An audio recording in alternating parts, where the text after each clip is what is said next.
പ്രിയപ്പെട്ട സുഹൃത്തുക്കളെ, കേരളത്തിലെ പ്രശസ്തമായ ഒരു സ്കൂൾ കോമ്പൗണ്ടിൽ നിന്നാണ് എനിക്ക് ഈ ഒഴിഞ്ഞ സിപ്പപ്പിൻ്റെ കവർ കിട്ടിയത്.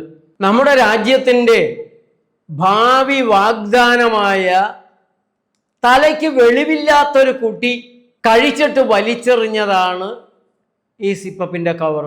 തലയിൽ തലച്ചോറിന് പകരം ചകിരിച്ചോറെങ്കിലും ഉണ്ടായിരുന്നെങ്കിൽ ആ കുട്ടി ഈ പാഷാണം കഴിക്കുമായിരുന്നോ? ഒരു പ്ലാസ്റ്റിക്കിൻ്റെ കവറിൽ പോളിത്തീൻ സാധനം കടിച്ച് പൊട്ടിച്ച് അതിലൂടെ ചപ്പിച്ചപ്പി കുടിക്കുമായിരുന്നോ? ഇത് കേരളത്തിലെ ഒരു സ്കൂളിൻ്റെയോ ഒരു സ്കൂളിലെ ഒരു കുട്ടിയുടെയോ കഥയൊന്നുമല്ല എന്ന് നിങ്ങൾക്കും അറിയാം, എനിക്കും അറിയാം. നമ്മുടെ നാട്ടിലെ കുട്ടികളിൽ നല്ലൊരു പങ്കും ഈ സാധനവും ചപ്പിക്കൊണ്ടിങ്ങനെ നടക്കുന്നത് നമ്മൾ കാണാറുണ്ട്.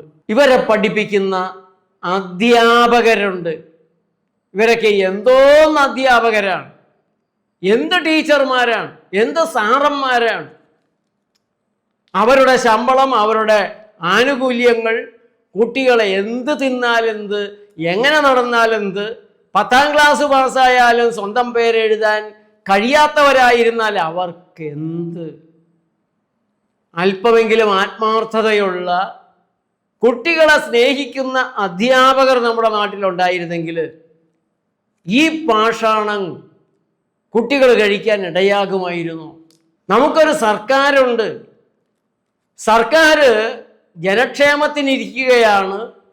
ജനങ്ങളുടെ അപകടകരങ്ങളായ രീതികളെ, ജനങ്ങൾക്ക് അപകടങ്ങൾ ഉണ്ടാക്കുന്ന സാഹചര്യങ്ങളെയൊക്കെ ഒഴിവാക്കി ജനനന്മ ഉറപ്പുവരുത്തുമെന്നാണ് വിഡ്ഢികളായ ജനങ്ങളുടെ പ്രതീക്ഷ. സർക്കാർ ബിവറേജസ് കോർപ്പറേഷൻ നടത്തുന്നതും പുകവലി വിൽക്കാൻ അനുവദിക്കുന്നതും പുറത്തു മാത്രം വലിക്കാതിരുന്നാൽ മതി, അകത്ത് വലിച്ചോളാൻ പറയുന്നതും ചൂതാട്ടത്തിന് ലോട്ടറി എടുപ്പിക്കുന്നതും സകല ചാനലുകളിലും സോഷ്യൽ മീഡിയയിലും ജംഗ്ലി റമ്മിയും മറ്റേ റമ്മിയും ഒക്കെ പ്രൊമോട്ട് ചെയ്യിക്കുന്നതും ഒക്കെ ജനക്ഷേമത്തിന് വേണ്ടിയാണ്. അങ്ങനെയാണ് നമ്മുടെ വിശ്വാസം. സർക്കാരിൻ്റെ കീഴിൽ ആരോഗ്യ വകുപ്പുകളുണ്ട്. മനുഷ്യരുടെ ആരോഗ്യത്തെക്കുറിച്ച്, പ്രത്യേകിച്ചും വളരുന്ന കുട്ടികളുടെ ആരോഗ്യത്തെക്കുറിച്ച് വല്ല ചിന്തയും ഉണ്ടെങ്കിൽ ആരോഗ്യ വകുപ്പ് ഇത്തരം പാഷാണങ്ങൾ സമ്മതിക്കുമോ? ഇതിനുള്ളിൽ നിറയ്ക്കുന്ന പാഷാണത്തെക്കുറിച്ചും അത് കഴിഞ്ഞാൽ ഈ പ്ലാസ്റ്റിക്കിൻ്റെ സാധനം കടിച്ച് പൊട്ടിച്ച് ചപ്പി കുടിക്കുന്ന രീതിയെക്കുറിച്ചുമൊക്കെ അവർക്കൊന്നും ഒരു വേവലാതിയുമില്ലല്ലോ. ആരോഗ്യവകുപ്പ് ഉദ്യോഗസ്ഥന്മാർ മുകളിൽ നിന്ന് താഴേക്ക് ഹെൽത്ത് ഇൻസ്പെക്ടർമാർ വരെയുണ്ട്. ബാലാവകാശ കമ്മീഷനുണ്ട്, മനുഷ്യാവകാശ കമ്മീഷനുണ്ട്, food safety standards authority of India അനുവാദം കൊടുത്തേക്കാണ്. ഇതൊക്കെ വളരെ നല്ല സാധനമാണ്. ഈ ഫുഡാണ്, അവരുടെ എംബ്ലം മുദ്ര അടിച്ചിട്ടുള്ള സാധനമാണിത്. വെറുതെ ഒന്നുമല്ല, ഇവിടെ അവരുടെ മുദ്രയൊക്കെ പതിപ്പിച്ചിട്ടുണ്ട്. ഇവിടെ ഒരു ഫുഡ് സേഫ്റ്റി കമ്മീഷണറുണ്ട്. ഇവരിൽ ആരെങ്കിലും ഇത് ആരോഗ്യകരമായൊരു സാധനമാണ്, കഴിച്ചോളൂ എന്ന് പറയുമോ എന്ന് എനിക്കൊന്നറിയണം. അറിയാനൊന്നുമില്ല. അവരെല്ലാം സമ്മതിച്ച സാധനമാണ്, ലൈസൻസ് കൊടുത്തുള്ള സാധനമാണ്. ലൈസൻസ് നമ്പറെല്ലാം ഇതിൻ്റെ പുറകിൽ കൃത്യമായി അവർ അടിച്ചടിച്ചിട്ടുണ്ട്. പക്ഷേ ഞാൻ ഈ പറഞ്ഞ സ്ഥാപനങ്ങളെ നയിക്കുന്ന ആളുകൾ, അതുമായി ബന്ധപ്പെട്ട ഉദ്യോഗസ്ഥന്മാർ, ലക്ഷങ്ങൾ പൊതുഖജനാവിൽ നിന്ന് ജനങ്ങളുടെ നികുതിപ്പണം ശമ്പളമായി വാങ്ങുന്നവര് ഇതിന് അനുവാദം നൽകിയിട്ടുള്ളത് സ്വന്തം കുട്ടികൾ കൂടെ കഴിച്ചോട്ടെ എന്ന് കരുതിയിട്ടാണോ? സ്വന്തം കുട്ടികളോട് ഒന്നും തുടരണ്ട കേട്ടോ എന്ന് പറഞ്ഞിട്ട് നാട്ടാരുടെ കുട്ടികൾ, ഈ രാജ്യത്തെ ഭാവി തലമുറയിൽപ്പെട്ട കുരുന്നു കുഞ്ഞുങ്ങൾ, എട്ടും പൊട്ടും തിരിയാത്ത കുഞ്ഞുങ്ങൾ കഴിച്ചോട്ടെ, അവർ കഴിച്ചോട്ടെ, നമ്മുടെ കുഞ്ഞുങ്ങൾ ഇത് കഴിപ്പിക്കില്ല എന്ന് കരുതിയിട്ടാണോ എന്നെനിക്കൊന്ന് അറിഞ്ഞാൽ കൊള്ളാം. നിങ്ങൾ ആരെങ്കിലും ഈ സിപ്പപ്പ് എന്ന് പറഞ്ഞ പാഷാണത്തിൻ്റെ പിന്നിൽ ഭൂതത്തിന് ഭൂതക്കണ്ണാടി വെച്ച് പോലും വായിക്കാൻ കഴിയാത്തത്ര കുനുകുനോ എഴുതി വെച്ചിട്ടുള്ള സാധനം ഒന്ന് വായിച്ചു നോക്കിയിട്ടുണ്ടോ? അതിലെന്തൊക്കെയാണുള്ളത്? നമ്മുടെ കുഞ്ഞുങ്ങൾ വ്യാപകമായി കഴിയുന്നതല്ലേ. ആദ്യത്തെ കാര്യം, അമേരിക്കയിൽ പ്ലാസ്റ്റിക്കിൻ്റെ PVC-യുടെ കളിപ്പാട്ടങ്ങൾക്ക് നിരോധനമാണ്. ഉണ്ടാക്കാം, പക്ഷെ വിൽക്കാൻ പാടില്ല. വിൽക്കാൻ പാടില്ല, പിന്നെ ഉണ്ടാക്കിയെടുത്ത കാര്യം അല്ല. അമേരിക്കയിൽ ഉണ്ടാക്കാം, വിൽക്കുന്നത് ഇന്ത്യയിലോ ഗൾഫിലോ ഏഷ്യൻ രാജ്യങ്ങളിലൊക്കെ പോയി വിറ്റോ. അവിടെ കൈക്കൂലി കിട്ടിയാൽ എന്തിനും കണ്ണടച്ചു കൊടുക്കുന്ന കുറേ ഉദ്യോഗസ്ഥന്മാരും നേതാക്കന്മാരും രാഷ്ട്രീയക്കാരും നേതാക്കന്മാരും ഭരണാധികാരികളൊക്കെ ഉണ്ട്. അതുകൊണ്ട് നിങ്ങൾക്ക് അവിടെ കൊണ്ടുപോയി എന്ത് വേണമെങ്കിലും വിൽക്കാം. നമ്മുടെ രാജ്യത്ത് വേണ്ട. ഇതുപോലൊരു സാധനം വായിലിട്ട് ചപ്പിക്കൊണ്ട് നടക്കാൻ വിദേശത്തേതെങ്കിലും രാജ്യങ്ങളിൽ ഉത്തരവാദിത്തപൂർവം ജനങ്ങളോട് പ്രതിബദ്ധതയുള്ള ഭരണാധികാരികളുള്ള ഒരു രാജ്യത്ത് സമ്മതിക്കുമെന്ന് എനിക്ക് തോന്നുന്നില്ല. 60 വയസ്സ് കഴിഞ്ഞവർക്ക് വേണ്ടി ഒരു പ്രത്യേക ക്യാമ്പ് നമ്മൾ നടത്തുകയാണ്. ആലപ്പുഴ കൈനഗിരി നേച്ചർ ലൈഫിൽ നവംബർ 15, 16, 17 തീയതികളിലാണ്. വാർദ്ധക്യകാലത്ത് സാധാരണ വന്നുകൂടുന്ന അസ്വസ്ഥതകൾ, അസുഖങ്ങൾ, പ്രയാസങ്ങൾ, ബുദ്ധിമുട്ടുകൾ ഇവയ്ക്കെല്ലാമുള്ള പരിഹാരം, അതുപോലെ ടെൻഷനുള്ള പരിഹാരം പ്രായമായവർക്ക് വേണ്ടി പ്രത്യേകമായി നടത്തുന്നത്. ഉടനടി തന്നെ നിങ്ങളുടെ പേരുകൾ രജിസ്റ്റർ ചെയ്യണം. ക്യാമ്പിൽ പങ്കെടുക്കാൻ വിളിക്കേണ്ട നമ്പർ 9496044503 9496044521. എന്താണ് ഇതിൻ്റെ പിന്നാമ്പുറ കഥകൾ? ഈ സാധനത്തിൻ്റെ ലേബൽ കാണിച്ച് ഇതിനെ ഞാൻ പാഷാണം എന്ന് വിളിക്കുമ്പോൾ ഈ കമ്പനിക്കാർക്ക് എൻ്റെ പേരിൽ മാനനഷ്ടത്തിന് കേസ് കൊടുക്കാം. ഞാൻ പറയുന്നത് തെറ്റാണെങ്കിൽ കോടികളുടെ നഷ്ടപരിഹാരം കൊടുക്കാൻ ഞാൻ ഉത്തരവാദിയായി തീരും. പക്ഷേ എനിക്ക് ഉത്തമ ബോധ്യമുണ്ട്, ഇത് പാഷാണമാണ്. ഇത് കഴിക്കുന്ന കുട്ടികൾക്ക് നിരവധിയായ രോഗങ്ങൾ സമ്മാനിക്കുന്ന, അവരെ മന്ദബുദ്ധികളാക്കുന്ന, അവരെ ക്യാൻസർ രോഗികളാക്കുന്ന, അലർജി രോഗിയാക്കുന്ന, ആസ്തമ രോഗിയാക്കുന്ന, മൈഗ്രെയിൻ രോഗിയാക്കുന്ന, പ്രമേഹ രോഗിയാക്കുന്ന, ഇറിറ്റബിൾ ബൗൾ സിൻഡ്രോം ഉണ്ടാക്കുന്ന, അൾസർ ഉണ്ടാക്കുന്ന, ഇൻഫ്ലമേഷൻ്റെ നിരവധിയായ ആരോഗ്യ തകർച്ചയുണ്ടാക്കുന്ന ഒരു പാഷാണമാണ്, വിഷമാണ് എന്നെനിക്ക് ഉറപ്പാണ്. ഞാൻ ഈ രാജ്യത്തെ കുഞ്ഞുങ്ങളെ സ്നേഹിക്കുന്നു, ഈ രാജ്യത്തെ ലോകത്തെ മനുഷ്യരെ സ്നേഹിക്കുന്നു. അതുകൊണ്ട് എനിക്കിത് പറയാതിരിക്കാൻ സാധ്യമല്ല. ഇതിൻ്റെ പേരിൽ നാളെ ജീവിതകാലം മുഴുവൻ ജയിലിൽ പോയി കിടക്കേണ്ടി വന്നാലും കോടതി വിധിക്കുന്ന നഷ്ടപരിഹാരം കൊടുക്കാനാവാതെ നിയമത്തിൻ്റെ കുരുക്കുകളിൽ കുരുങ്ങി, സാങ്കേതിക കുരുക്കുകളിൽ കുരുങ്ങി ജയിലിൽ പോയി കിടക്കേണ്ടി വന്നാലും എനിക്കതിൽ യാതൊരു സങ്കടവും ഉണ്ടാവില്ല. എനിക്കിത് പറഞ്ഞേ തീരൂ. ഇതിൻ്റെ ആദ്യ ഭാഗത്ത് food safety standards authority of ഇന്ത്യയുടെ എംബ്ലം ഉണ്ട്, ISFന്റെ എംബ്ലം ഉണ്ട്. ഭൂതക്കണ്ണാടി വെച്ചിട്ടും എനിക്ക് വായിക്കാൻ കഴിയാത്ത വേറെ ചില എംബ്ലങ്ങളും മനസ്സിലാവാത്തതൊക്കെ ഉണ്ട്. ഇതൊന്നും എന്നെ സംബന്ധിച്ചിടത്തോളം അത്ര പ്രാധാന്യമുള്ള ഒരു കാര്യമല്ലാത്തതുകൊണ്ട് ഞാനത് വിട്ട് അടുത്ത ഭാഗങ്ങളിലേക്ക് നോക്കുകയാണ്. പിന്നെ അടുത്ത ഭാഗത്ത് ഈ പാഷാണം ഉണ്ടാക്കി വെക്കുന്ന സാമൂഹ്യ ദ്രോഹികളുടെ വിശദ വിവരങ്ങളുണ്ട്. അവരുടെ ആരുടെയും പേരൊന്നുമില്ല, അവരെല്ലാം ചില കമ്പനി പേരുകളൊക്കെ വെച്ചിട്ട് മറഞ്ഞിരിക്കുകയാണ്. അവരുടെ ലൈസൻസ് നമ്പർ ഉണ്ട്. ലൈസൻസ് ഉണ്ടെങ്കിൽ എന്തും ചെയ്യാമല്ലോ. ലൈസൻസ് ഉണ്ടെങ്കിൽ മദ്യം വിൽക്കാം. കുറ്റമാണോ? ആരും ശിക്ഷിക്കുകയല്ല. ലൈസൻസ് ഉണ്ടായാൽ മതി. ലൈസൻസ് കൊടുക്കാൻ ദുരമൂത്ത ഒരു സർക്കാരും അതിനേക്കാൾ ദുരമൂത്ത കുറേ കച്ചവടക്കാരും നമ്മുടെ നാട്ടിലുണ്ട്. എന്തും അവരുണ്ടാക്കി വെക്കും. ആര് കുടിച്ച് ചത്താലും ഞങ്ങൾക്ക് എന്തെന്ന് ചോദിക്കുന്ന ഒരു രീതിയാണ്. അതിൻ്റെ അടുത്ത ഭാഗത്തായിട്ട് best before 12 months from packaging when stored at 18 degree centigrade or below. 18 degree centigrade അല്ലെങ്കിൽ താഴെയുള്ള ഊഷ്മാവിൽ വയ്ക്കുകയാണെങ്കിൽ 12 മാസം വയ്ക്കാമെന്നാണ്. ഇടയ്ക്കിടയ്ക്കൊക്കെ കറണ്ട് പോകുമ്പോൾ അതിലൊക്കെ താഴും. പിന്നെ ഞങ്ങൾ കറണ്ട് വരുമ്പോൾ അത് കൂട്ടും. അങ്ങനെ തണുത്തിരിക്കും, പിന്നെ തണുക്കാണ്ടിരിക്കും. 24 മണിക്കൂർ ഇതൊക്കെ ഓൺ ചെയ്തിട്ട് കച്ചവടം നഷ്ടത്തിലാക്കാൻ പറ്റുകയില്ല. അതുകൊണ്ട് രാത്രി വീട്ടിൽ പോകുമ്പോൾ ഞങ്ങൾ ഓഫ് ചെയ്തിടും. പിറ്റേ ദിവസം രാവിലെ വരുമ്പോൾ ഓണാക്കും. അങ്ങനെയൊക്കെ ഉണ്ടാവും. ഇതൊക്കെ നിസ്സാരമായ കാര്യങ്ങളാണിതിൽ. ഇതിൻ്റെയും അപ്പുറത്തേക്ക് നമ്മൾ വന്നു കഴിഞ്ഞാൽ low fat frozen dessert ingredients, ഇതിലുള്ള ചേരുവകളെ കുറിച്ച് പറയുന്നുണ്ട്. മിൽക്സ്, പാലുണ്ട്, മിൽക്ക് സോളിഡ്സ്, മിൽക്കും ഉണ്ട്, മിൽക്ക് സോളിഡ്സും ഉണ്ട്. മിൽക്ക് സോളിഡ്സ് എന്ന് പറഞ്ഞാൽ എന്തൊക്കെയാണ്? ഇപ്പൊ നമ്മള് what do milk solids mean on A food label, A quick summary.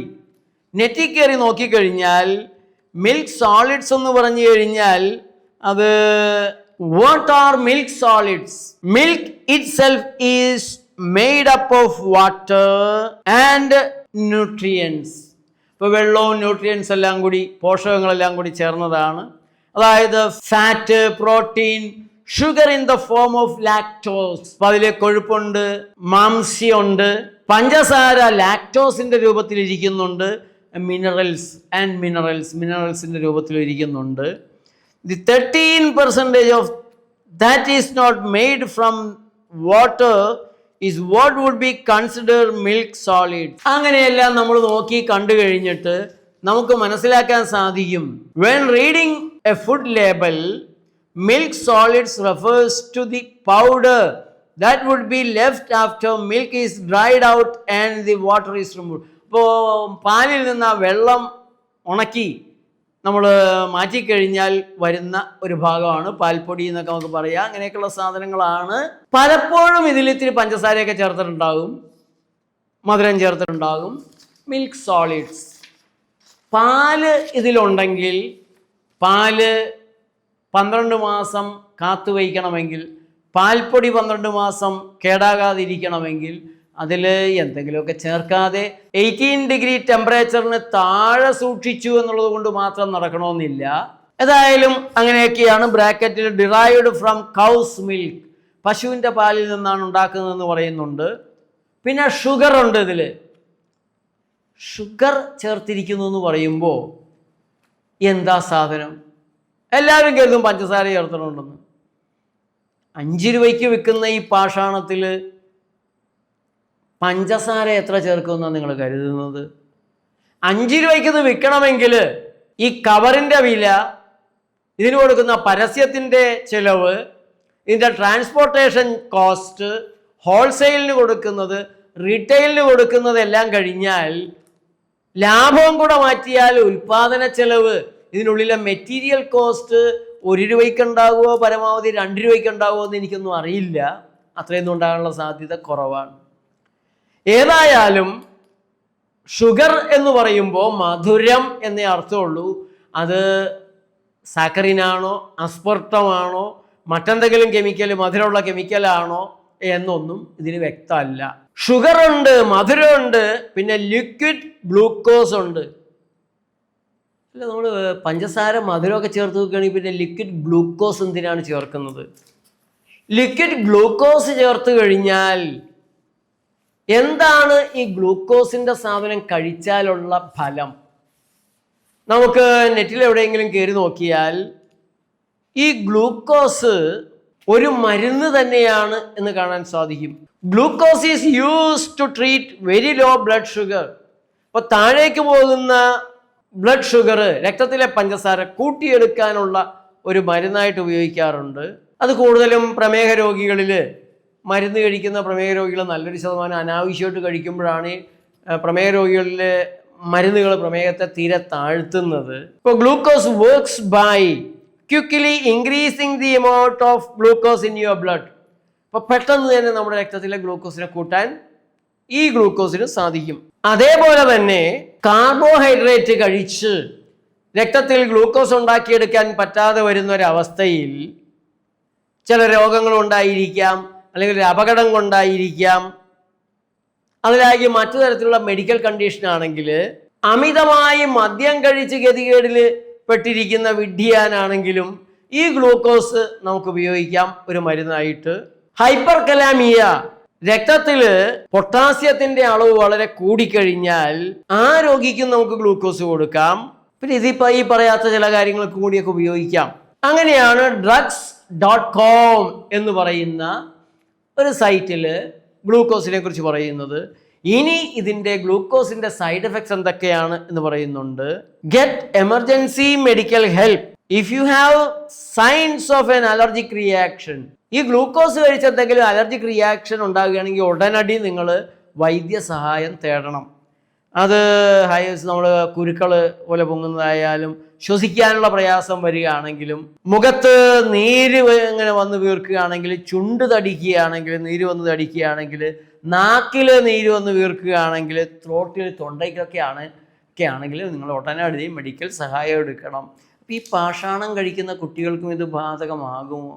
ഇതൊക്കെ കഴിച്ച് കുട്ടികൾക്ക് അപൂർവമായിട്ടെങ്കിലും ഇങ്ങനെയുള്ള തകരാറുകളൊക്കെ സ്കൂളുകളിൽ ഉണ്ടാകുന്നതായിട്ട് കേട്ടിട്ടുണ്ട്. ഇതുമായിട്ട് ബന്ധപ്പെടുത്തി ആരെങ്കിലും ഇങ്ങനെ ചിന്തിക്കുന്നുണ്ടോ? സ്കൂൾ കുട്ടികൾക്ക് ഇങ്ങനെയൊക്കെ ഉണ്ടാകുമ്പോൾ ഇങ്ങനെയുള്ള കാരണങ്ങളൊക്കെ ഒന്നും അന്വേഷിക്കാതെ സ്കൂളിൽ തന്നെ മരുന്നുണ്ടെങ്കിൽ എടുത്തു കൊടുക്കുകയോ അല്ലെങ്കിൽ ഉടനെ അടുത്ത ആശുപത്രിയിലേക്ക് വിട്ട് ചികിത്സകൾ ചെയ്യുകയാണോ ചെയ്യുന്നത്? കുട്ടി കൂടുതൽ നാശത്തിലേക്ക് വീഴും. Glucose may cos serious side effects. നമ്മുടെ നാട്ടിലെ ആളുകളുടെ വിചാരം ഗ്ലൂക്കോസ് എന്ന എനർജി അങ്ങോട്ട് കിട്ടുകയാണ് ചെയ്യുന്നത്, ഒരു കുഴപ്പമില്ല എന്നാണ്. പക്ഷെ drugs.com പറയുന്നത് ഗ്ലൂക്കോസ് ഗുരുതരമായ ദോഷഫലങ്ങൾ നിങ്ങൾക്കുണ്ടാക്കാൻ സാധ്യതയുണ്ട്. Call your doctor at once if you have. നിങ്ങൾക്ക് ഈ പറയാൻ പോകുന്നതിൽ ഏതെങ്കിലും ഉണ്ടാകുകയാണെങ്കിൽ ഇമ്മീഡിയറ്റ് ഉടനടി നിങ്ങൾ നിങ്ങളുടെ ഡോക്ടറുമായിട്ട് ബന്ധപ്പെടണം.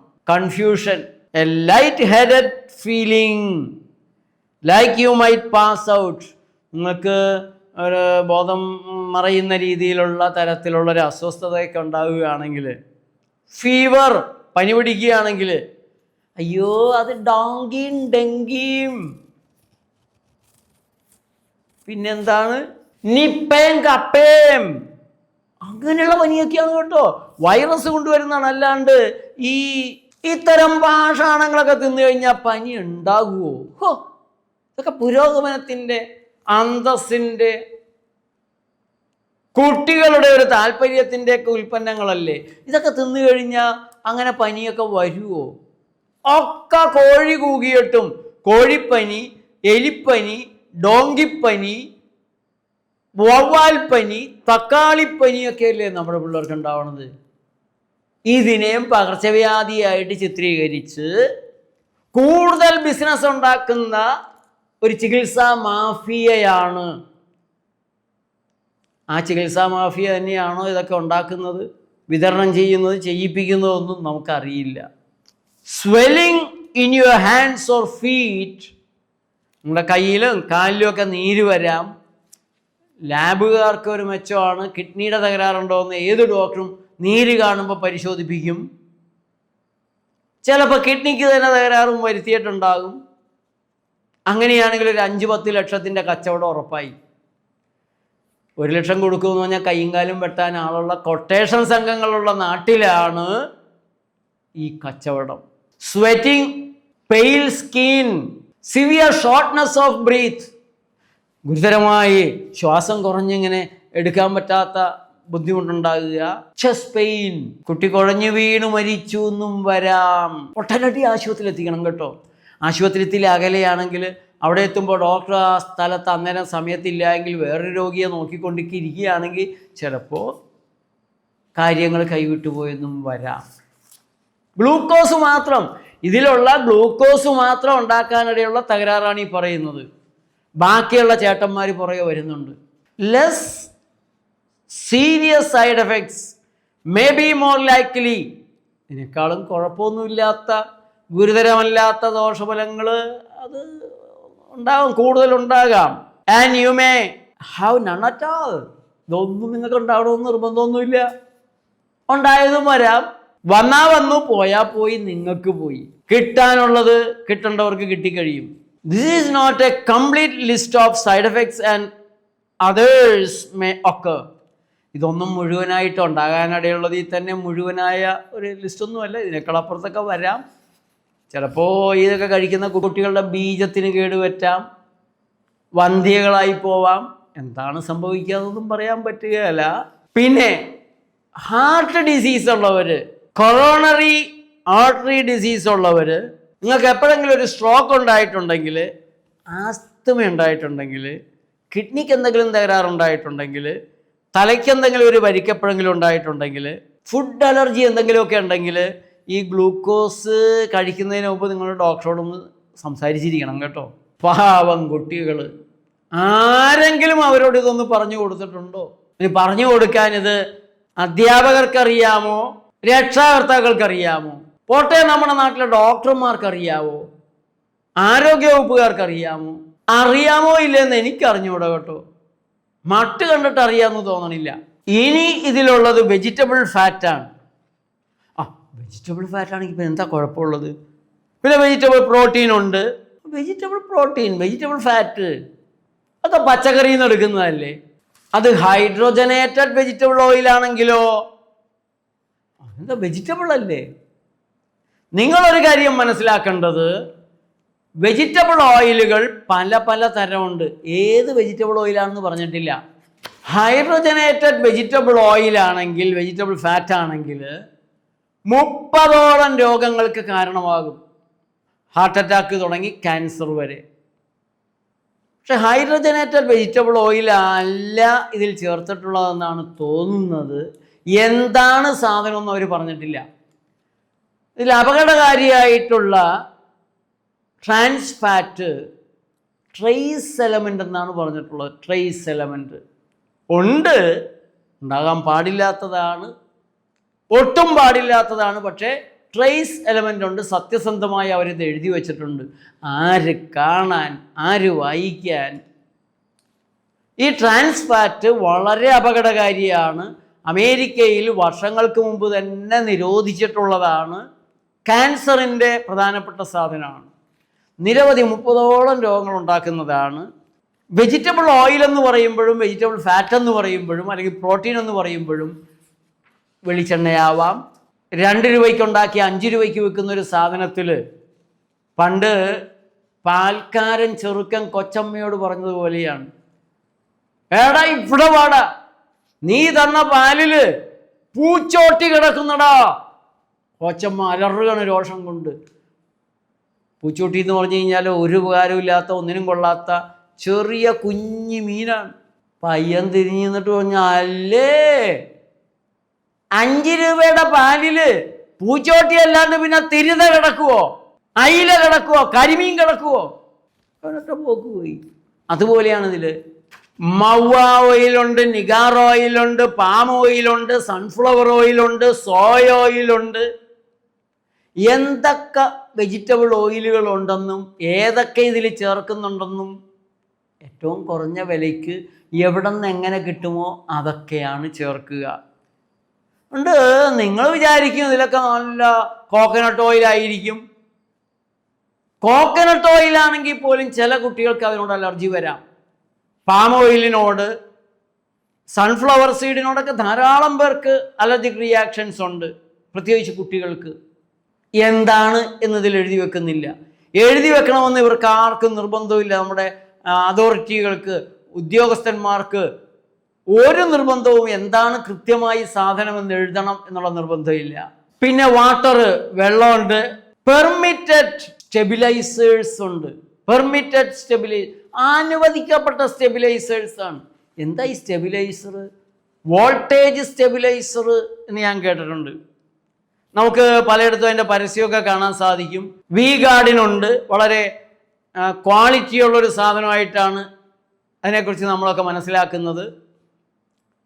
അതുപോലെ ഇതിൻ്റെ ഉള്ളിൽ ഈ സ്റ്റെബിലൈസർ, എന്ത് സ്റ്റെബിലൈസറാണ്? ബ്രാക്കറ്റിൽ E412 ചേർത്തിട്ടുണ്ട്. E412 അതെന്താ സാധനം? അതെന്തൊക്കെയാണെന്ന് ഞങ്ങൾ നേരിട്ട് പറഞ്ഞു കഴിഞ്ഞാൽ നിങ്ങൾ പേടിച്ചു എന്ന് വരും. നിങ്ങൾ പേടിച്ചു കഴിഞ്ഞാൽ കുട്ടികൾക്ക് കൊടുത്തില്ലെങ്കിലോ, കുട്ടികൾ വാങ്ങി ഉപയോഗിക്കാൻ സമ്മതിച്ചില്ലെങ്കിലോ. അതുകൊണ്ട് ഞങ്ങൾ ഇൻ്റർനാഷണൽ സ്റ്റാൻഡേർഡ്, ഇൻ്റർനാഷണൽ ഒരു നെയിമൊക്കെ കൊടുത്തിരിക്കുകയാണ്. അങ്ങനെയാണ് ഞങ്ങൾ ഈ ഫാക്ടറി ഫുഡിൻ്റെ ബിസിനസ്സുകാരെല്ലാം കൂടെ ചേർന്നിട്ട് തീരുമാനിച്ചിട്ടുള്ളത്. അപ്പോൾ നിങ്ങൾ മണ്ടന്മാർ അതൊക്കെ കയറി എന്താണെന്ന് നോക്കില്ല എന്ന് ഞങ്ങൾക്ക് നല്ല ഉറപ്പാണ്. പിന്നെ ഈ വടക്കഞ്ചേരിയെ പോലെ തലയ്ക്ക് ചില അസുഖമുള്ളവരൊക്കെ ചിലപ്പോൾ കയറി നോക്കും. അവരിഞ്ഞി അത് പറഞ്ഞാൽ തന്നെ ആര് കേൾക്കാനാണ്? കൂടി വന്ന 10,000 പേര് കേൾക്കും. 10,000 പേര് കേട്ടാൽ അതിൽ 999 പേരും ഈ ചെവി കൂടെ കേട്ട് ആ ചെവി കൂടെ കളയണമല്ലാതെ ഞങ്ങളുടെ കച്ചവടത്തിന് ഒരു കുഴപ്പവും വരില്ല എന്ന് ഞങ്ങൾക്കറിയാം. അതുകൊണ്ട് ഞങ്ങളിതൊക്കെ എഴുതി വെച്ചിട്ടുണ്ട്. പക്ഷെ ഇതാരും വായിക്കുകയില്ല, വായിക്കാൻ ശ്രമിച്ചാലും നടക്കുകയില്ല. ഇനി വായിച്ചു കഴിഞ്ഞിട്ടും വലിയ കുഴപ്പമൊന്നും ഉണ്ടാകാൻ പോകുന്നില്ല. അതുകൊണ്ട് ഈ 412, ഈ 407, ഈ 466, പിന്നെ എമൾസിഫയേഴ്സ് ഉണ്ട്, അത് ഈ 471. അതൊക്കെ വെജിറ്റേറിയൻ ആണ് കേട്ടോ. വെജിറ്റേറിയൻ എന്ന് പറഞ്ഞു കഴിഞ്ഞാൽ പിന്നെ എന്താ കഥ? Contains permitted synthetic food colours. Permitted synthetic food colours. ഈ സിന്തറ്റിക് ഫുഡ് കളേഴ്സ് ക്യാൻസർ ഉണ്ടാക്കും എന്നൊക്കെ പറഞ്ഞ് കേൾക്കണുണ്ടല്ലോ. പക്ഷെ പെർമിറ്റഡ് ആണ്, അനുവദിക്കപ്പെട്ടിട്ടുള്ളതാണ്. മദ്യം ഈ നാട്ടിൽ അനുവദിക്കപ്പെട്ടിട്ടുള്ളതാണ്, പെർമിറ്റഡ് ആണ്. അപ്പം അതുപോലെ പെർമിറ്റഡ് സിന്തറ്റിക് ഫുഡ് കളേഴ്സ് ഉണ്ട്. പാവം കുഞ്ഞുങ്ങൾക്ക് കൊടുക്കണതല്ലേ ഫുഡ് കളറ്, വെജിറ്റബിൾ കളറ്, അതൊക്കെ ചേർക്കണമെന്നെങ്കിലും പറഞ്ഞുകൂടെ? സിന്തറ്റിക് എന്ന് പറയുമ്പോൾ പെട്രോ കെമിക്കൽ കളറുകൾ അനുവദിക്കപ്പെട്ടതാണ്. അത് E102, E110, E124, E133 and added flavors, artificial flavoring substances. ഇതിന്റെ രുചി എന്ന് പറയണത് പുറത്ത് ഞങ്ങള് ചില മാമ്പഴവും ചില പഴങ്ങളും ഒക്കെ ഇങ്ങനെ വരച്ചു വെച്ചിട്ടുണ്ട്. അത് ഈ ചിത്രത്തിൽ മാത്രമാണ്. ഇതിൻ്റെ ഫ്രൂട്ടിൻ്റെ രുചി ഞങ്ങൾ കെമിക്കലുകൾ കൊണ്ട് ചേർത്തുണ്ടാക്കിയതാണ്. പെർമിറ്റഡേ ഉപയോഗിച്ചിട്ടുള്ളൂ. അനുവദിക്കപ്പെട്ടത് മാത്രമാണ് ഉപയോഗിച്ചിട്ടുള്ളത്. അനുവദിക്കപ്പെട്ടുള്ളത് ഞങ്ങൾ കൈക്കൂലി കൊടുത്തത് കൊണ്ട് അനുവദിക്കപ്പെട്ടതാണോ ഇല്ലേ എന്നുള്ളത് നിങ്ങൾ ചോദിച്ചേക്കരുത്. അങ്ങനെയാകാനുള്ള സാധ്യതയുണ്ട്, അങ്ങനെ അല്ലാതിരിക്കാനുള്ള സാധ്യതയുണ്ട്. അപ്പോൾ അത് contains 2.4% vegetable fat and 0.07% vegetable protein product. Frozen desserts contains vegetable fat. അപ്പോൾ നമുക്ക് ഈ കൂട്ടുകാരെന്താണെന്ന് നോക്കാം. Permitted stabilizers, E412, emulsifiers, permitted synthetic food colour എന്ന് പറഞ്ഞാൽ ഈ 102 തുടങ്ങിയിട്ടുള്ള സാധനങ്ങൾ എന്തൊക്കെയാണെന്ന് കുറച്ച് സമയം കൊണ്ട് പെട്ടെന്ന് തന്നെ പറഞ്ഞു തീർക്കാം. നിങ്ങൾ ധൈര്യമായിട്ടിരിക്കുക. നിങ്ങളുടെ കുട്ടികൾ കഴിക്കുന്ന സാധനങ്ങളൊക്കെയാണ്. അത് കഴിച്ചുണ്ടായിട്ടുള്ള കുഴപ്പങ്ങൾക്ക് നിങ്ങൾ നല്ല ചിലവ് നൽകിയിട്ട് ആശുപത്രിയിൽ കൊണ്ടുപോയി കുട്ടികളെ മാസാമാസം പനിക്ക് ചികിത്സിക്കുന്നു, നിങ്ങളുടെ കുട്ടികളുടെ പ്രമേഹത്തിന് ചികിത്സിക്കുന്നു, ആസ്തമയ്ക്ക് ചികിത്സിക്കുന്നു, അലർജിക്ക് ചികിത്സിക്കുന്നു, ക്യാൻസറിന് വരെ നിങ്ങൾ വളരെ മാതൃകാപരമായ മാതാപിതാക്കളാണ്. കുട്ടികൾക്ക് എന്തെങ്കിലും അസുഖം വന്നാൽ ഉടനെ നിങ്ങൾ ആശുപത്രി കൊണ്ടുപോയിരിക്കും. ഡോക്ടർമാർ എഴുതി തരുന്ന മരുന്നുകൾ അപ്പോൾ വാങ്ങിക്കൊടുത്തുകൊണ്ടിരിക്കും. നിങ്ങൾ ഉത്തരവാദിത്തമുള്ള രക്ഷകർത്താക്കളാണ്. നിങ്ങളുടെ കുട്ടികൾ ഈ രോഗങ്ങളൊക്കെ ഉണ്ടാക്കിയെടുക്കുന്ന ഈ കൂട്ടുകാരുടെ കാര്യം ഞാൻ പറയാം. E412 ആണ് നമ്മൾ ആദ്യം കാണുന്നത്. അതിനെ ഗുവാർ ഗം എന്നുകൂടി പറയുന്നുണ്ട്. ഈ മഹത്തായ സ്റ്റെബിലൈസർ, ഐസ്ക്രീം, കടകളിൽ നിന്ന് വാങ്ങാൻ കഴിയുന്ന yogurt, salad dressing, gluten free baked goods, gravies, സോസുകൾ, ബ്രേക്ക്ഫാസ്റ്റ് സീരിയൽസ്, വെജിറ്റബിൾ ജ്യൂസുകൾ പാക്കറ്റിലൊക്കെ വരുന്നതിൽ, സൂപ്പുകൾ നമുക്ക് വാങ്ങാൻ കിട്ടുന്ന റെഡിമെയ്ഡ് സൂപ്പുകളൊക്കെ ഉണ്ട്, ഹോട്ടലുകാരുണ്ടാക്കി തരുന്നതുണ്ട്, ചീസ്, ഇതെല്ലാം ചേർത്ത് വരുന്നതാണ്. അത്ര വലിയ അപകടകാരിയാണോ എന്ന് ചോദിച്ചാൽ അത്ര വലിയ അപകടകാരി അല്ല എന്ന് പറയേണ്ടതായി വരും. പിന്നെ കോസ്മെറ്റിക്കുകളിൽ, മരുന്നുകളിൽ, ടെക്സ്റ്റൈൽ കളറുകൾ, അങ്ങനെയുള്ള പല ഉൽപ്പന്നങ്ങളിലും കൂടെ ഈ സാധനം ചേർക്കാറുണ്ട്. ഇപ്പോൾ ഇതിൽ ഫൈബറൊക്കെ ധാരാളം അടങ്ങിയിട്ടുള്ളൊരു സാധനമായതുകൊണ്ട് ചിലർക്ക് നന്നായിട്ട് വയറ്റിൽ നിന്ന് പോകാനായിട്ടൊക്കെ സഹായിക്കും. നമ്മളുടെ ബ്ലഡിൻ്റെ ഷുഗർ കുറയ്ക്കാൻ സഹായിക്കും. കുറഞ്ഞു നിൽക്കുന്നവർക്ക് കുറച്ചും കൂടെ കുറയ്ക്കും. കൊളസ്ട്രോൾ കുറയ്ക്കാനായിട്ടൊക്കെ സഹായകമായിട്ട് കണ്ടിട്ടുണ്ട്.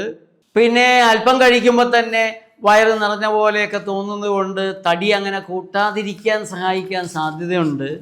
പിന്നെ അളവത്തിന് കൂടിക്കഴിഞ്ഞാൽ കുറച്ച് നെഗറ്റീവായിട്ടുള്ള കുഴപ്പങ്ങളൊക്കെ വരുമെന്നാണ് ഹെൽത്ത് ലൈൻ എന്ന വെബ്സൈറ്റിൽ റേച്ചൽ അജ്മീര, MSMD അവർ കുറിച്ചിട്ടുള്ളത്. അതെന്തൊക്കെയാണെന്ന് നോക്കാം.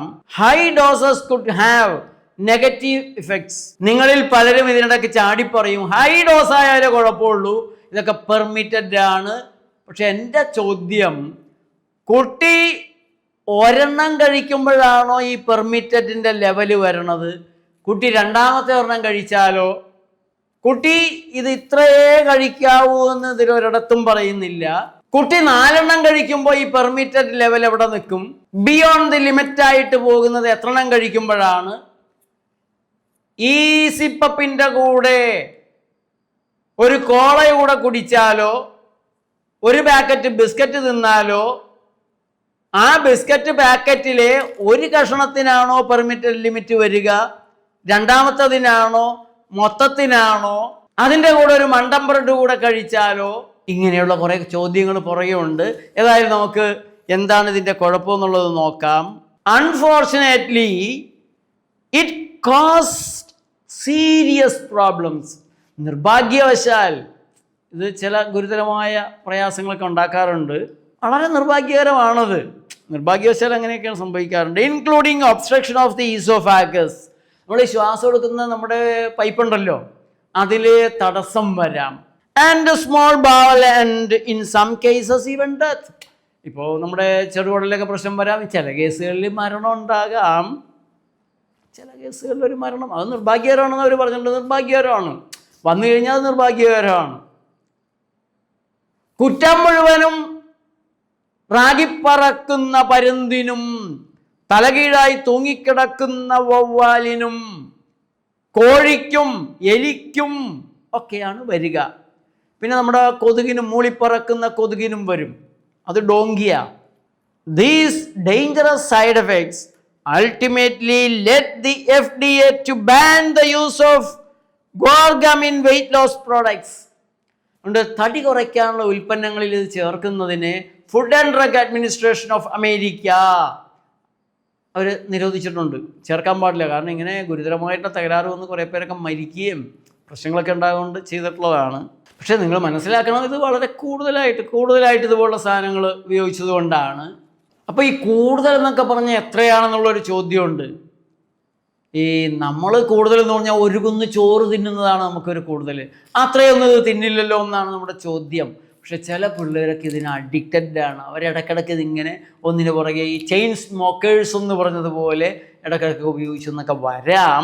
ഏതായാലും FDA പറയുന്നത്, the FDA was specific maximum usage levels of different types of food products ranging from 0.35% in baked goods. അതുകൊണ്ട് ബേക്ക് ചെയ്തിട്ടുള്ള സാധനങ്ങളിൽ 0.35%, 2% in processed vegetable juices. അതിൽ 2% വരെ അത് കൂടാൻ പാടില്ല എന്നാണ് അവർ നിഷ്കർഷിക്കുന്നത്. ഈ 412 കാര്യം അങ്ങനെയാണെങ്കിൽ ആ ഈ 407 എങ്ങനെ ഇരിക്കുമെന്ന് നമുക്ക് നോക്കാം. അതെന്താ സാധനം? ആ ഈ 407 കാരാഗീനൻ, അതാണ് ഈ 407 എന്ന പേരിൽ ഒളിഞ്ഞിരിക്കുന്ന സാധനം. Is A food addictive that has been controversial since the 1960s. അത് 1960 തുടങ്ങി വിവാദപരമായിരിക്കുന്ന ഒരു ഫുഡ് അഡിക്റ്റീവാണ്. കഴിച്ചാലേ വീണ്ടും വീണ്ടും കഴിക്കാനൊക്കെ തോന്നുന്ന ചില സ്വാധീനങ്ങളൊക്കെ അതിനുണ്ട്, രുചിയൊക്കെ തരുന്നുണ്ട്. പക്ഷേ സംഗതി വിവാദത്തിലാണ്. അപകടകാരിയാണെന്നും അല്ലാന്നും, ആണെന്നും അല്ലാന്നും, അപകടം ഉണ്ടാക്കിയെന്നും ഇല്ലാന്നും ഒക്കെ ആയിട്ട് ഇങ്ങനെ കമ്പനിക്കാരും പിന്നെ ഈ പറഞ്ഞ പോലെ ചില അപവാദ ഉദ്യോഗസ്ഥന്മാരും ഒക്കെ തമ്മിലുള്ള, അല്ലെങ്കിൽ ജനങ്ങളും തമ്മിലുള്ള, കൺസ്യൂമർ ഓർഗനൈസേഷൻസും തമ്മിലുള്ള ഒരു തർക്കമൊക്കെ 1960 തുടങ്ങി തുടർന്നുകൊണ്ട് വരികയാണ്. പക്ഷെ നമ്മുടെ നാട്ടിൽ പെർമിറ്റഡ് ആണ്, അനുവദിച്ചിട്ടുണ്ട്. ആ കോൺട്രവേഴ്സി ഒന്നും നോക്കിയിട്ടില്ല.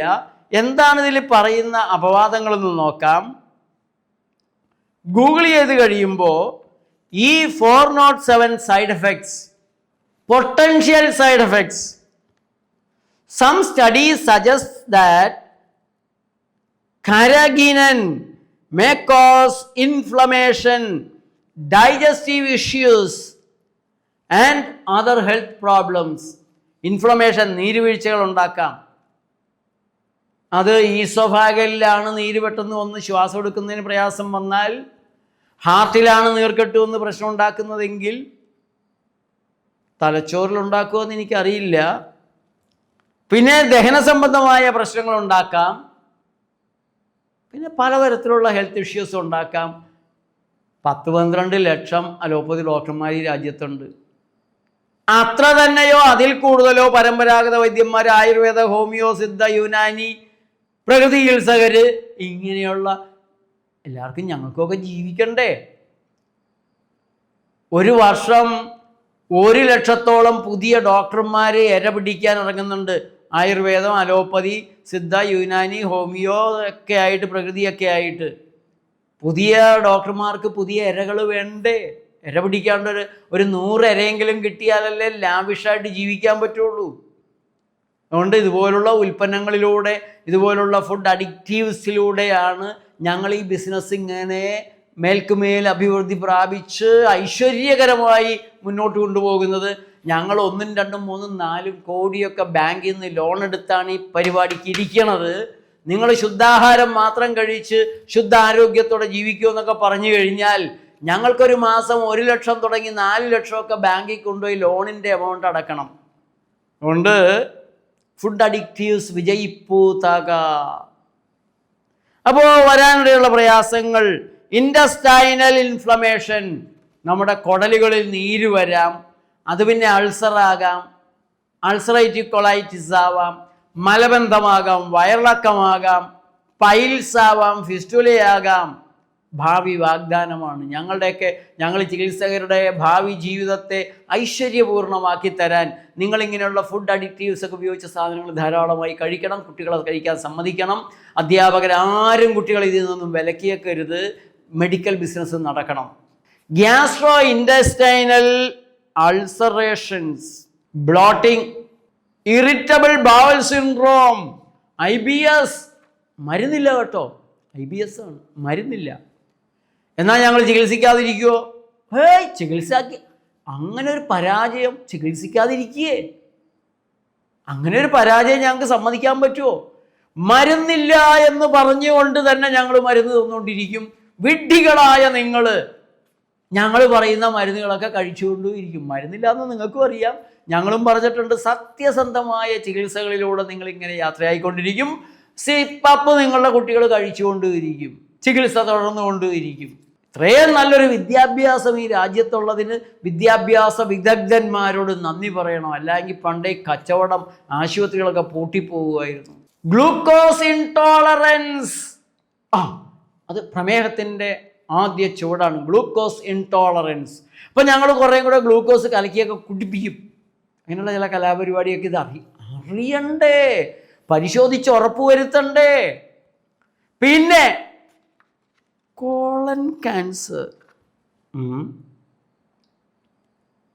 10-20-50 ലക്ഷം രൂപ വെക്കും. കോളൻ ക്യാൻസറൊക്കെ വന്നു കഴിഞ്ഞാൽ ഞങ്ങളൊരു സർജറി ചെയ്യും. കീമോ, റേഡിയേഷൻ തുടങ്ങി കൂടുതൽ ക്യാൻസർ ഉണ്ടാക്കുന്ന കീമോതെറാപ്പി. ക്യാൻസറിന് കൂടുതൽ ക്യാൻസർ മറ്റവയവങ്ങളിൽ വരുന്ന റേഡിയേഷൻ തെറാപ്പി. അങ്ങനെയൊക്കെയുള്ള ചില കലാപരിപാടിയുണ്ട്. വട്ടച്ചെലവ് വെക്കണം, ലാഭം വെക്കണം, യന്ത്രങ്ങൾ മേടിച്ചു വച്ചിരിക്കുന്നത്. ക്യാൻസർ ചികിത്സ ഈ രാജ്യത്ത് പുരോഗമിക്കുന്നത് പോലെ വേറെ ഏത് ചികിത്സയാണ് പുരോഗമിക്കുന്നത്? പുതിയ ക്യാൻസർ കേന്ദ്രങ്ങൾക്ക് വേണ്ടിയുള്ള മുറവിൽ വരികയാണ്. പിന്നെ ഞങ്ങൾ ചികിത്സിക്കുന്ന ക്യാൻസർ രോഗി മരിക്കുന്നത് പുറത്തു പോയിട്ട് പാലിയേറ്റീവ് കെയറിൽ കിടന്ന് മരിക്കണം. ഞങ്ങളുടെ ആശുപത്രിയുടെ പേരിലോ ഞങ്ങളുടെ ചികിത്സാ കേന്ദ്രത്തിൻ്റെ പേരിലോ മരിക്കുന്ന ക്യാൻസർ രോഗിയുടെ കണക്ക് വരാൻ പാടില്ല. അപ്പം ഞങ്ങളുടെ ചികിത്സയിൽ ക്യാൻസർ രോഗികളെ ഞങ്ങൾ ചികിത്സിച്ചു, അവർ സുഖമായി പോയി. പിന്നെ അവരെക്കുറിച്ച് വിവരമൊന്നുമില്ല, ഞങ്ങൾ പുസ്തകം അടച്ചു. അവർ മരിക്കാൻ നേരത്ത് രക്ഷയില്ലാണ്ട് വരുമ്പോൾ ഞങ്ങൾ പറയും ഇനി ഇങ്ങോട്ട് കൊണ്ടുവരണ്ട, പാലിയേറ്റീവ് കൊണ്ടുപോയാൽ മതി. കാരണം ആശുപത്രിയുടെ അക്കൗണ്ടിൽ വരരുത്. അല്ല, അതൊക്കെ വരികയാണെങ്കിൽ ക്യാൻസർ ചികിത്സ അമ്പേ പരാജയമാണ് എന്ന് ലോകത്തിൻ്റെ മുമ്പിൽ തെളിഞ്ഞു. Food allergies, allergic reactions like rashes and oedema, ഇങ്ങനെയുള്ള തകരാറുകളാണ് ഈ E407 കാരാഗീനൻ ഇതിൻ്റെ കൂടെ അകത്ത് ചെന്നാൽ ഉണ്ടാകുന്നത്. അപ്പോൾ ഈ പാഷാണമൊക്കെ എന്തിനാ ഈ പാഷാണത്തിനുള്ളിൽ ചേർക്കണത്? വെറും പാഷാണം പോരെ, പാഷാണത്തിൽ പപ്പാഷാണം ചേർക്കണമെന്ന് ചോദിച്ചാൽ ഇത് കേടാകാതിരിക്കണ്ടേ?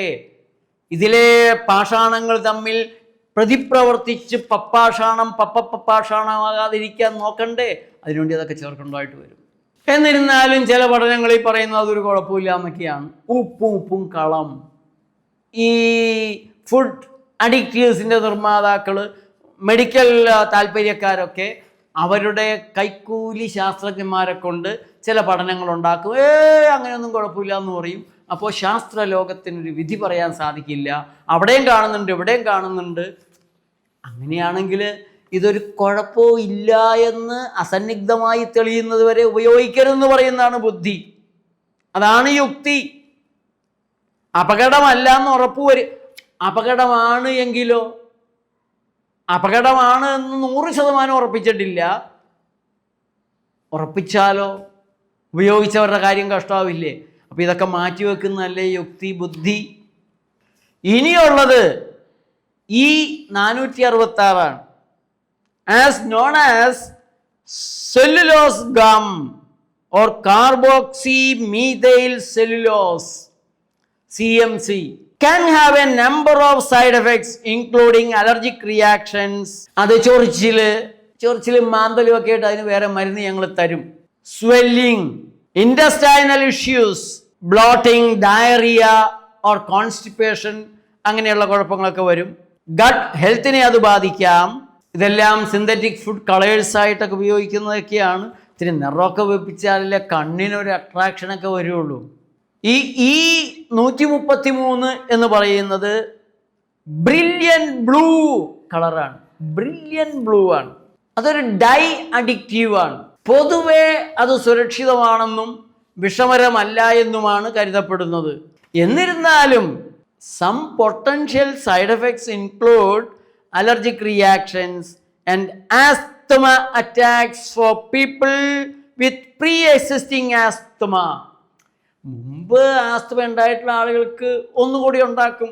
അങ്ങനെയൊക്കെയുള്ള ചെറിയ പ്രശ്നങ്ങളൊക്കെ ഉള്ളൂ. നിങ്ങൾ അതിലൊന്നും പേടിക്കേണ്ട. അതൊക്കെ ചികിത്സയ്ക്ക് വരാം. ആശുപത്രികൾ അതിന് വേണ്ടിയല്ലേ ഇരിക്കുന്നത്. അലർജിക് റിയാക്ഷൻ ഉണ്ടാവാം. ഇതൊക്കെ ഐസ്ക്രീമിലും കാൻഡ് പീസിൽ, അങ്ങനെയുള്ള കാൻഡ് ടിന്നിൽ വരുന്ന പലതിലൊക്കെ ഞങ്ങൾ ചേർക്കുന്നതാണ്. പിന്നെ ഫുഡ് ഡൈ E122, അത് അസോർബൈൻ, അത് അലർജിക് റിയാക്ഷൻ ഉണ്ടാക്കിയെന്ന് വരും. അതൊരു ഫുഡ് ഡൈ തന്നെയാണ്. ആസ്തമ സിംറ്റംസ് അത് release histamine and intensify asthma symptoms, അതൊക്കെ ഒന്ന് കൂട്ടിയെന്ന് വരും. ഹൈപ്പർ ആക്ടിവിറ്റി ആയിട്ട് കൂട്ടി കൺട്രോൾ ചെയ്യാൻ പിന്നെ നിവൃത്തിയുണ്ടാവില്ല. വികൃതിയുടെ അപ്പുറത്തെ വികൃതി കാണിച്ചുകൊണ്ട് ഇങ്ങനെ നടന്നോളും. പിന്നെ സ്കിൻ റാഷസ്, ശ്വസന സംബന്ധമായിട്ടുള്ള മറ്റു ബുദ്ധിമുട്ടുകൾ, സിറം ആൽബുമിൻ ഒന്ന് കൂട്ടുക, അതിനെ താളപ്പുഴയിലാക്കുക, അങ്ങനെയുള്ള കുറച്ച് ബുദ്ധിമുട്ടുകളാണ് അതുണ്ടാക്കുന്നത്. പിന്നെ ഈ പാഷാണത്തിൽ ചേർത്തിട്ടുള്ളത് E100 ആണ്. അത് കുർക്കുമിൻ എന്നുള്ള പേരിലും അറിയപ്പെടുന്നുണ്ട്. ഒരു ഫുഡ് അഡിക്റ്റീവ് ആണ്. അത് മിതമായ രീതിയിലാണെങ്കിൽ വലിയ കുഴപ്പമൊന്നുമില്ല, സേഫാണ്. ഒരു ലോ ടോക്സിസിറ്റി ആണ് ഇതിനുള്ളത്. ചെറിയ വിഷത്തിൻ്റെ ഒരു ഇത് മാത്രമേ ഉള്ളൂ. അത് ജീനോടോക്സിക് ഒന്നുമല്ല. ജനിതകമായിട്ട് ജീനുകളിലൊന്നും കുഴപ്പമുണ്ടാക്കുന്നില്ല. Body accumulation, animal and human studies show that curcumin is rapidly metabolized and excreted and is unlikely to accumulate. നമ്മുടെ ശരീരത്തിൽ ഇതങ്ങനെ വലിയ കുഴപ്പമുണ്ടാക്കുന്ന ഒരു സാധനമൊന്നുമല്ല. ചില പഠനങ്ങളിൽ കുട്ടികളെ ഹൈപ്പർ ആക്റ്റീവ് ആക്കുന്നതായിട്ട് കണ്ടിട്ടുണ്ട്. അതേ ഒരു കുഴപ്പം പറയാനുള്ളൂ. അങ്ങനെയാണ് ഇവർ തന്നെ എഴുതി വച്ചിട്ടുള്ള സിപ്പപ്പിൻ്റെ ഇൻഗ്രീഡിയൻസിലെ സ്റ്റെബിലൈസേഴ്സും ആർട്ടിഫിഷ്യൽ ഫുഡ് കളറുകളും മറ്റു തരത്തിലുള്ള അഡിക്റ്റീവ്സും എല്ലാം കൂടി ഉണ്ടാക്കാൻ ഇടയുള്ള കുഴപ്പങ്ങൾ. അതിൻ്റെ പുറകെയാണ് ഈ പ്ലാസ്റ്റിക് ഇങ്ങനെ ചപ്പിക്കൊണ്ട് നടക്കുന്നത്. തലയ്ക്ക് വിവരമുള്ള ഏതെങ്കിലും കുട്ടി ഈ പ്ലാസ്റ്റിക്കിൻ്റെ സാധനം ഇങ്ങനെ ചപ്പി വലിക്കുമോ? ഈ കളറ് മുഴുവൻ അതിൻ്റെ പാർട്ട് പെർ മില്യൺ ഉള്ളിൽ പോവില്ലേ? വെറുതെയാണോ അമേരിക്കയിൽ പ്ലാസ്റ്റിക്കിൻ്റെ PVCയുടെ കളിപ്പാട്ടങ്ങൾ നിരോധിച്ചിട്ടുള്ളത്? അതിൻ്റെ കഷ്ണം ഒന്ന് വായിൽ ചുണ്ടിൽ സ്പർശിക്കുമ്പോൾ പാർട്ട് പെർ മില്യൺ അതിൻ്റെ ഒരു കളറിൻ്റെ പോയിസണസ് എഫക്റ്റ് ഈ കുട്ടിയുടെ രക്തത്തിൽ കിടക്കാനും ബ്ലഡ് ക്യാൻസർ ഉണ്ടാക്കാനും ഇടയാകുന്നത് കൊണ്ടാണ് അമേരിക്കയിൽ ഈ സാധനങ്ങളൊക്കെ നിരോധിച്ചിട്ടുള്ളത്. ഇവിടെ ഇത് ചപ്പിക്കൊണ്ട് നടക്കുകയാണ് നമ്മുടെ കുട്ടികൾ. എന്താണ് ഇവിടുത്തെ വിദ്യാഭ്യാസം? എന്താണ് അധ്യാപകർക്ക് പറയാനുള്ളത്? എന്താണ് രക്ഷാകർത്താക്കൾക്ക് പറയാനുള്ളത്? എന്താണ് ആരോഗ്യ വിദഗ്ധർക്ക് പറയാനുള്ളത്? എന്താണ് ഫുഡ് സേഫ്റ്റി കമ്മീഷണർക്ക് പറയാനുള്ളത്? എന്താണ് ഹെൽത്ത് ഉദ്യോഗസ്ഥന്മാർക്ക് പറയാനുള്ളത്? ഒന്നറിഞ്ഞാൽ കൊള്ളാം. നിങ്ങളുടെ കമൻറ്റുകളെങ്കിലും ഒന്ന് എഴുത്. 10 കുട്ടികളോടൊന്ന് പറയൂ. മിഠായി ആയാലും ബിസ്ക്കറ്റായാലും ഐസ്ക്രീമുകളായാലും സിപ്പപ്പുകളായാലും കോളകളായാലും കുട്ടികളെ കഴിക്കല്ലേ എന്ന് പറയ്. ആരോഗ്യ പ്രശ്നങ്ങൾ പറഞ്ഞു കൊടുക്ക്. ബാക്കിയൊക്കെ അവരുടെ തലവിധി എന്ന് വേണമെങ്കിൽ നിങ്ങൾക്ക് പറഞ്ഞ് കൈ കഴുകാം. ഇത് പറയുക പോലും ചെയ്യാതെ പാവം പുതിയ തലമുറ, ഭാവി തലമുറ ഇങ്ങനെ നശിഞ്ഞാലോ? നേച്ചർ ലൈഫ് TV ഒന്ന് സബ്സ്ക്രൈബ് ചെയ്യുകയും ഷെയർ ചെയ്യുകയും ചെയ്താൽ ഇതുപോലെ ആരും പറയാത്ത കാര്യങ്ങൾ മനുഷ്യരുടെ ഇടയിലേക്ക് എത്തും.